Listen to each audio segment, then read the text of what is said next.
during the congressional primary, only 13% of Detroit turned out for that congressional district. 13% of Detroit. The Democratic Party has shown a unique ability not to get the job done when it comes to getting out the vote.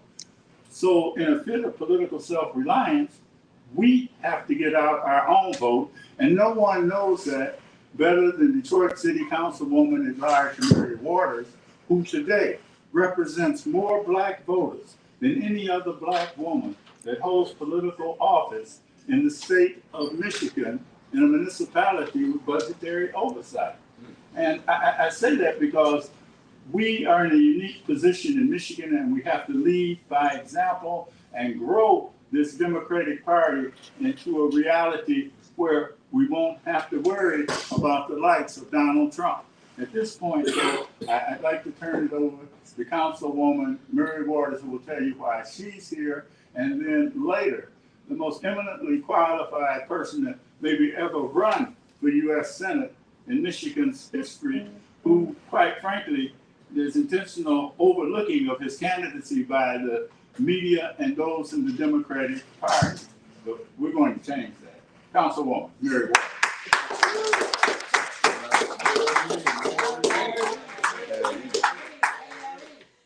Well, thank you so much. And Sam actually said it all with, about the reason that we're here.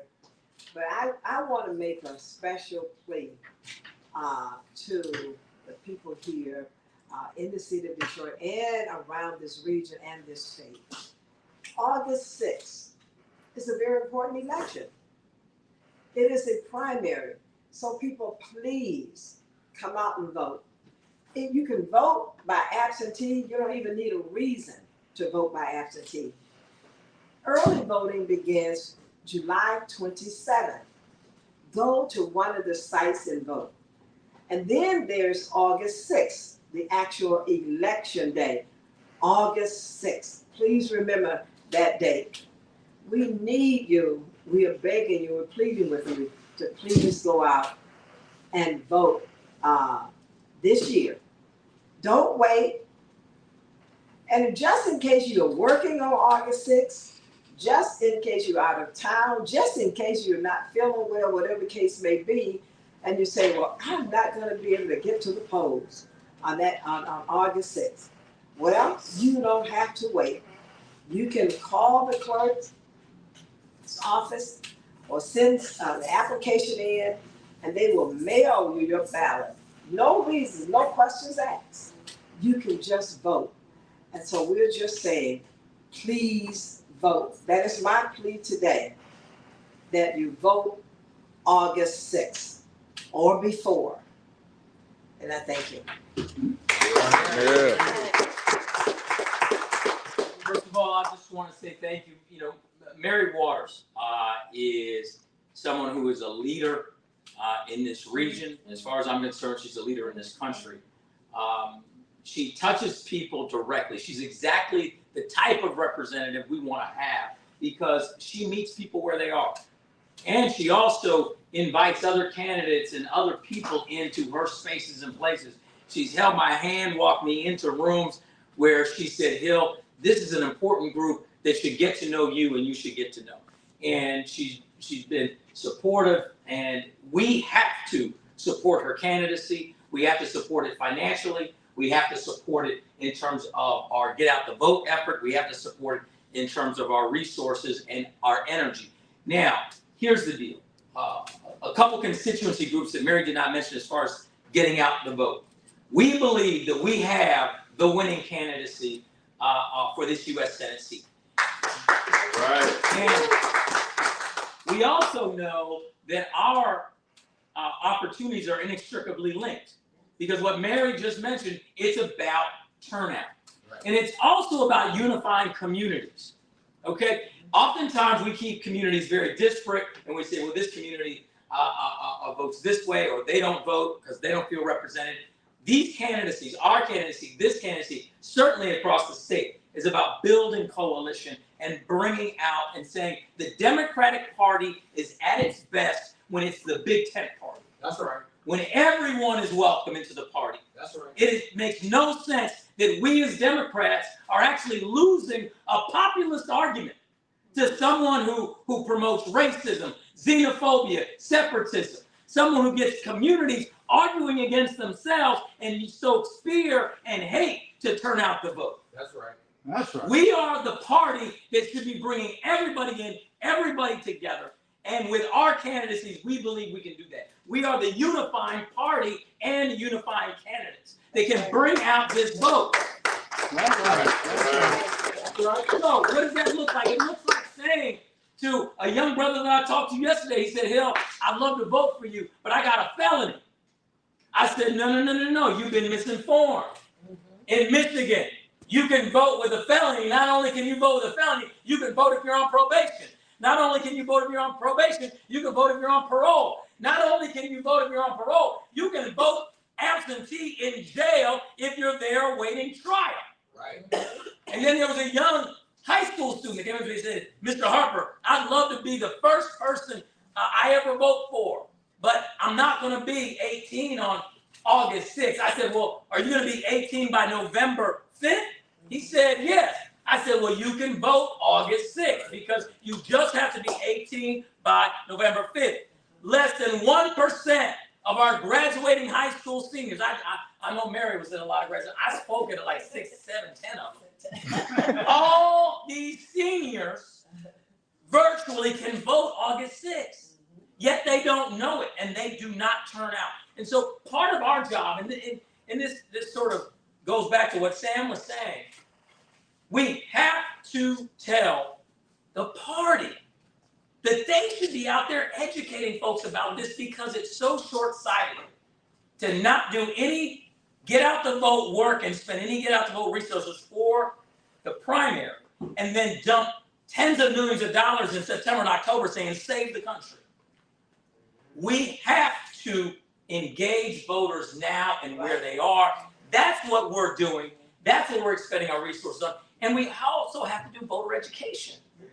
There's a lot of folks I talk to, I'll be honest, they don't even know there's an August 6th primary. They don't. And they don't know what a primary is. And they say, hey man, Hill, I'm voting for you. I got you in November. I said, hey dog, you're not having me in November. You don't got me August 6th. Let's be clear, but me and you will be standing in the polling line together. Trying to figure out filling in bubbles.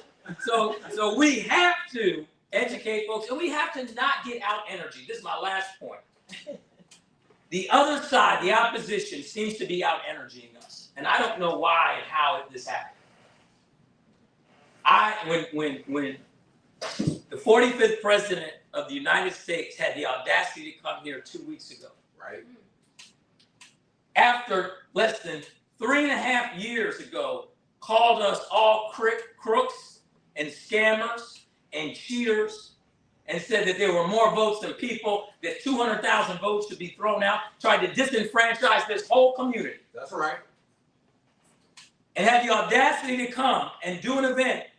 I went out there to say, you can't do that unchecked. We're not going to allow it to happen unchecked. And I thought there would be hundreds, if not thousands of people out there saying the same thing. That's right. And there was one beautiful older lady who handed me a thing, said, I support you, I love you. And I was like, and it's on my Instagram. Where is everybody? Have we really been beaten into submission so much so that we are going to allow someone to out-energy us, out-rally us, outdo us in this work? This is an opportunity that's unprecedented. Right.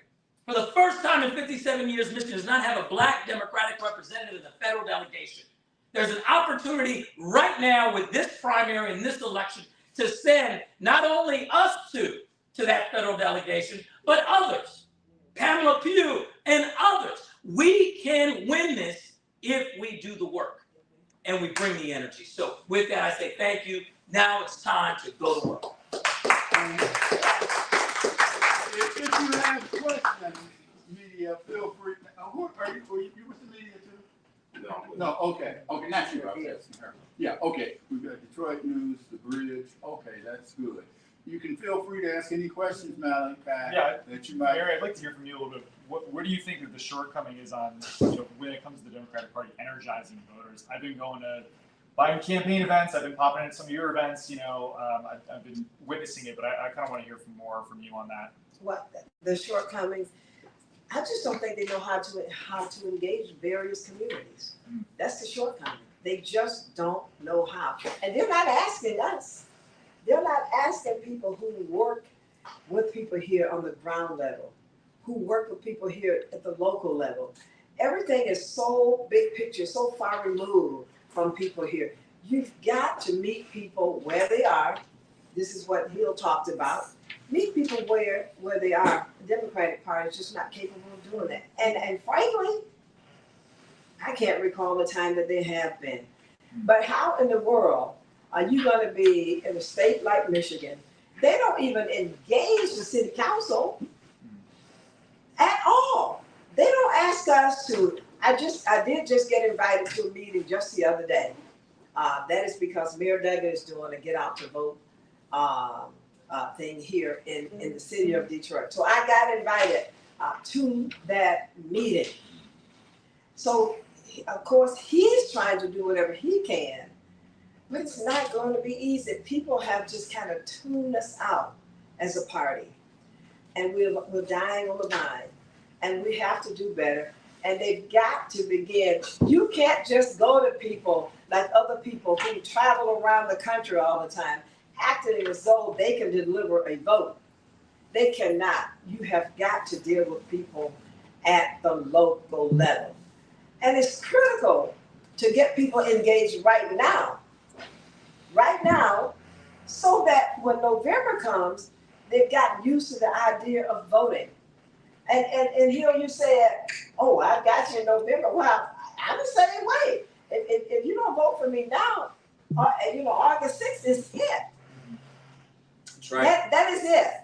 We need people to come out and vote now, so that we can move on to November. And Malachi, in over 50 years of doing campaigns in the state of Michigan, I can tell you one thing. When we did the first National Black Political Convention in Gary, Indiana, I was one of 5 people that refused to walk out when Coleman led the rest of the Michigan delegation out, and he and I were yelling at one another, please lead it.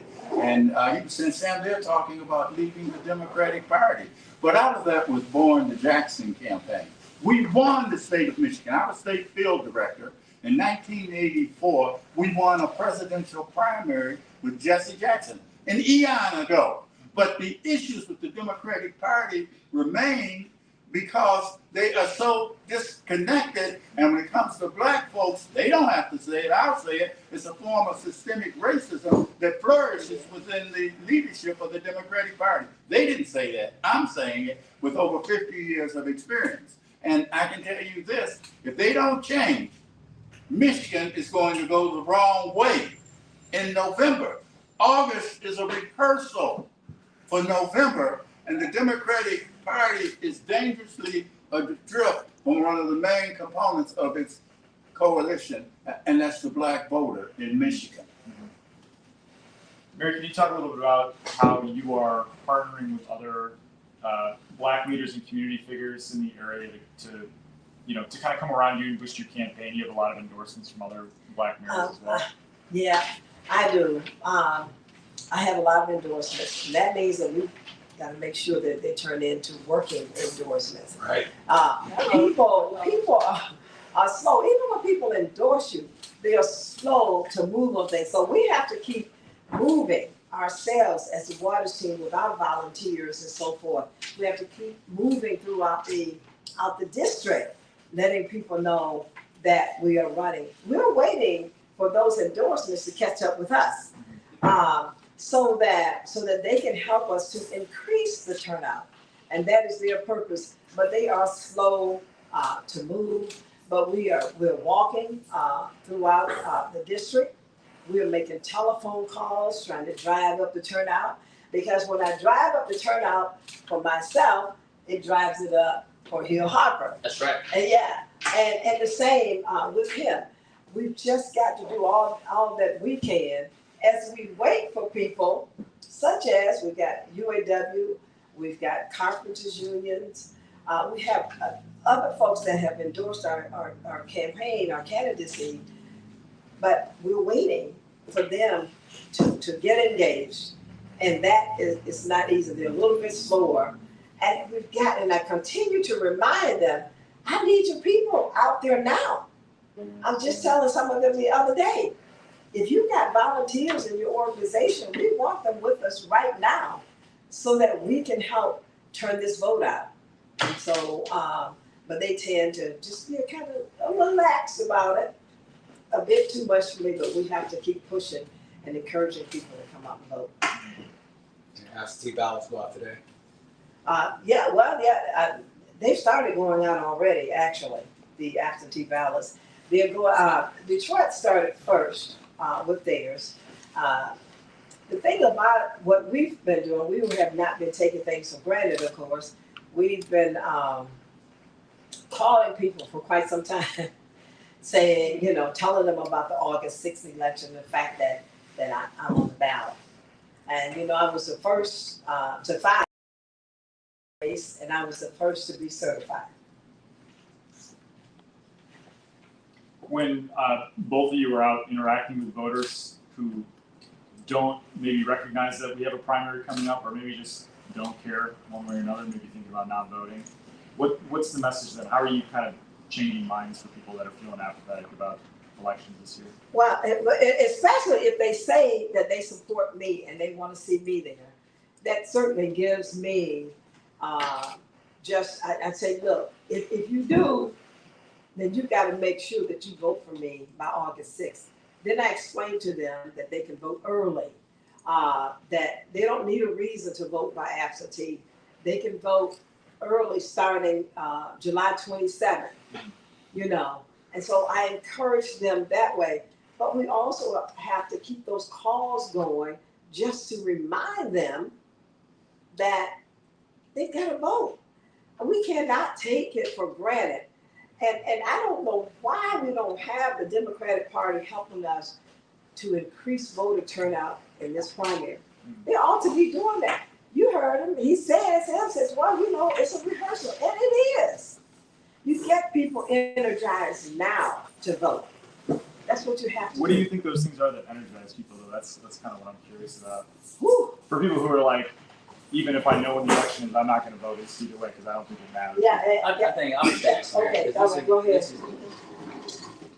Folks got sold, hope and change, nothing changed. Mm-hmm. Then they got sold, make America great again, America got worse. Mm-hmm. So for many people, they say, what difference does it make? Why am I doing this? Mm-hmm. And what they don't realize is that representation matters. In other words, who you're actually voting for, who sits in that seat matters. And so our work is to say, listen, you remember when Carolyn Cheese Kilpatrick was in the House of Representatives and she was able to bring tens of millions of dollars back to the community? You don't have that now. Mm-hmm. Do you want that? Again, elect Mary Waters. Unfortunately, with the Senate, I can't say, do you remember? Because there's never been a black U.S. Senator in Michigan. So I can't say, do you remember when this senator did this? Now we can say things like, do you remember Phil Hart, who was the conscience of the Senate, who fought for civil rights and fought against corporate greed? That's why there's a Hart Plaza. Or do you remember Carl Levin? You could say those things.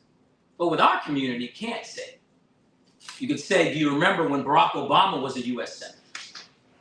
Those are the types of things we can say. But beyond that, I like to just break it down to what's in it for you. This is the first competitive Democratic Senate, truly open Senate primary in 2.5 decades. I'm the first black Democrat on a U.S. Senate ballot in almost 3 decades. There's a historic nature here that people, I don't think, realize, because most people you talk to, quite frankly, can't tell you the difference between a U.S. Senator, a member of the House of Representatives, a state senator, and a member of the state house. So if it's all the same to them, they say, what difference does it make? They don't realize that she and I in office together, she could send a bill to me in the Senate. I could take that bill, and we, working together, could bring hundreds of millions, if not billions of dollars back to Wayne County. Whether we're talking about affordable housing, whether we're talking about health care, whether we're talking about mental health, whether we're talking about homelessness, whether we're talking about small business development and infrastructure spending, union jobs. We can go down the list of how we could partner and work together. People have never seen it because they've never had it. Right. And that's why Shirley Chisholm said, if you don't have a seat at the table, then bring a folding chair, because you have to have a seat at the table or you're not represented. And so right now, if I'm elected to the U.S. Senate, I'd be the only union member in the U.S. Senate. If I'm elected to the U.S. Senate, I'd be only one of 2 parents of an elementary age child. I'd be one of only 4 or 5 small business owners. So when we talk about diversity, we're not just talking about race. That's right. We're talking about lived experience and what we're willing to fight for. If we keep electing the same type of people to office over and over and over again, then we're going to get the same types of results. And that seems to resonate with people. They understand because they're not happy with what they're getting. So you say to them, why do you want to keep electing the same people over? Because they haven't seen her opponent. What are they getting from them? And they certainly haven't seen the power of the U.S. Senate work for them, because this area hasn't had a U.S. Senator in decades. It's an opportunity to change that. And you know, I was with the Detroit firefighters yesterday, and of course they told me they were supporting my candidacy.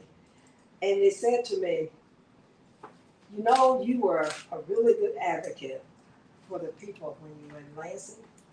You've been a really good advocate for the people, city council, and we know that you're going to be a really good advocate for people when you get to Washington, D.C. And that was their reason for supporting me. And the thing about it is that we've got to get that message out to people. We need advocates there. We don't need ego in Washington, D.C. That's right.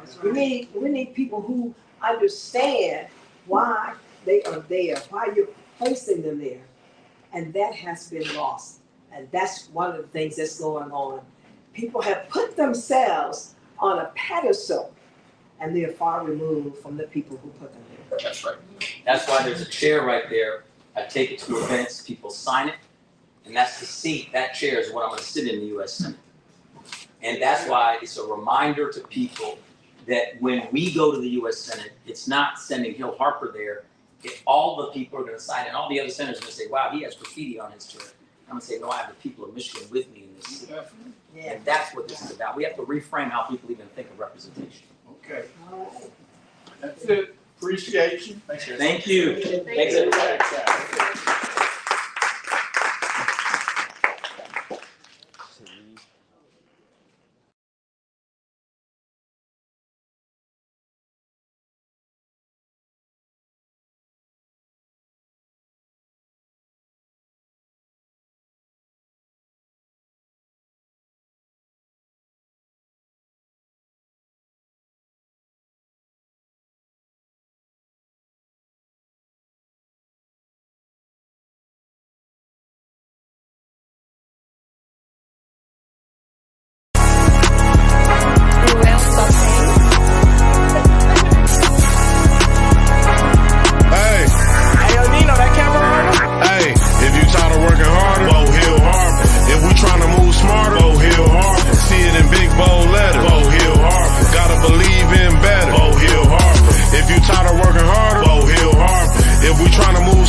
Public safety, cause we ain't really had like enough of that lately. Tired of all these other runner-ups trying to lie to me.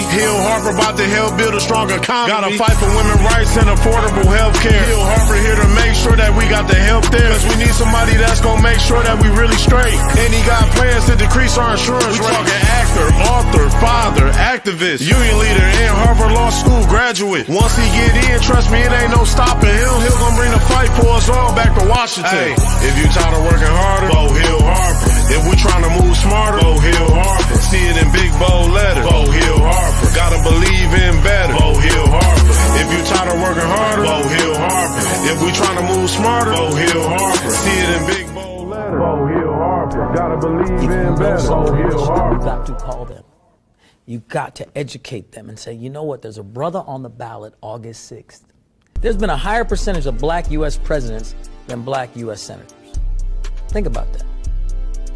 There's only been 12 black U.S. senators out of 2003. And there's only been 4 out of those 12 in the history of America that did it the way I'm attempting to do it, which is win a primary and then win a general. 8 of the 12 were either first when they got in, were either appointed first or run through special election. So what we're trying to do is extremely rare. The last primary African American turnout was, what would you guess for the last primary? I have no idea. Just take a guess. Percentage.